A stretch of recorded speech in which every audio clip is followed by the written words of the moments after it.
Welcome back. Losing your home to make way for a road or a tunnel is a bitter pill to swallow. These homeowners expected to be fairly compensated, but the government's offers were insulting. There's nothing to gain for us. Before the break, we spoke to residents losing their land because of compulsory acquisition. Well, Joe Maraglio is losing his entire home, but not without a fight. We know progress has got to happen. That's fine. But it seems like robbery. Nearly 66 years old, Joe thought he'd be spending his twilight years enjoying a hard-earned retirement. Instead, he's packing up his things, forced out of the home he loves. Well, it's really unbelievable. I just can't believe that they can do things like that and think it's okay. It just doesn't make any sense. Joe is losing half an acre of his land, including his house, and to add insult to injury, his initial offer for compensation was just $200,000. Very deflating. It's just we thought we might get a fair offer. Didn't know what that was, but 200 was just ridiculous. Joe's managed to get that up to $290,000, but as he's finding out, you can't get very far in the property market with that kind of money. It's not fair what they're trying to give us.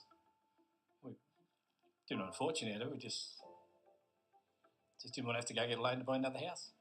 A few weeks ago, a block of land went under the hammer just a few kilometres from Joe's place. It was an acre in size, but it didn't have a house on it, and it sold for $1.3 million. If I could buy a property on half an acre for $290,000, I think that I would be very, very lucky and I would snap it up. The fact is, you just can't get that in this area. Narelle King works at a nearby real estate agency. She doesn't think the compensation Joe's getting reflects the rising property market. In the last 12 months, in terms of capital growth, we've seen for land, there's been a 38% increase in value of land. Vic Rhodes says its compensation offers are based on independent expert valuation advice obtained through Valuer General Victoria, and that it's working through the compensation assessment process with each affected landowner in accordance with the Act. Every day there is compulsory acquisition taking place constantly.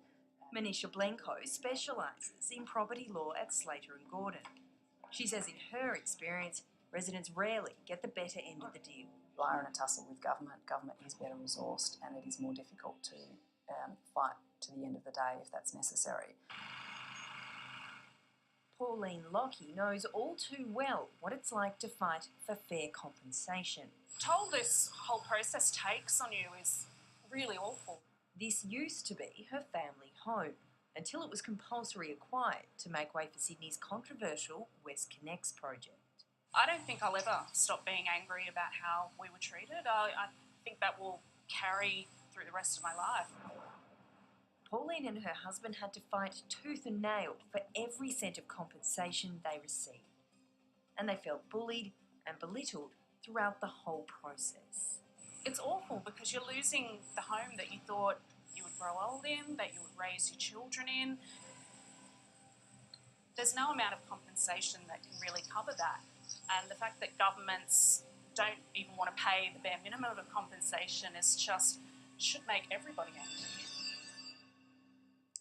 Those people are waiting on further legal advice. The full statement from Vic Rhodes is on our homepage. After the break on A Current Affair, we remember one of the biggest personalities on television, sports icon